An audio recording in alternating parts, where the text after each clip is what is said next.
লক্ষ্মী ভাণ্ডার নিয়ে একটি চাঞ্চল্যকর তথ্য সামনে উঠে আসছে এবং আজকে আমি সেই বিষয়টি নিয়ে আলোচনা করতে চলেছি আপনাদের সাথে।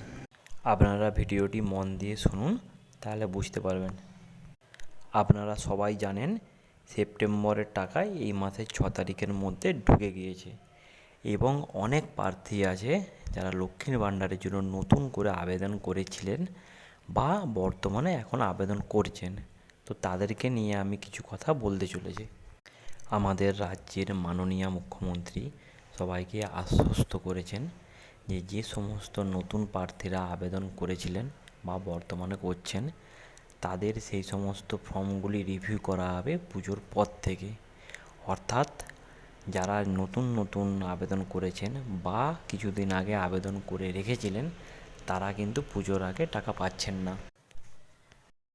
যারা আবেদন করেছেন এই প্রকল্পের জন্য তারা অহেতুক চিন্তা করবেন না, আপনাদের ফর্ম বাতিল হয়নি।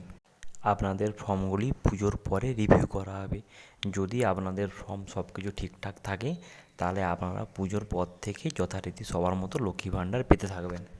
এবং যারা নতুন করে আবেদন করতে চলেছেন তাদেরও ফর্মগুলি পুজোর পর রিভিউ হবে এবং আপনাদের ফর্ম যদি ঠিক থাকে আপনারাও একই রকম পুজোর পর থেকে টাকা পেতে থাকবেন।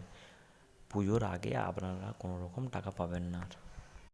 যারা যথারীতি লক্ষ্মী ভাণ্ডার পেয়ে আসছেন তারা পুজোর আগে বা অক্টোবর মাসের টাকা কোন তারিখে পাবেন আমি আপনাকে পরের ভিডিও করে জানিয়ে দেব।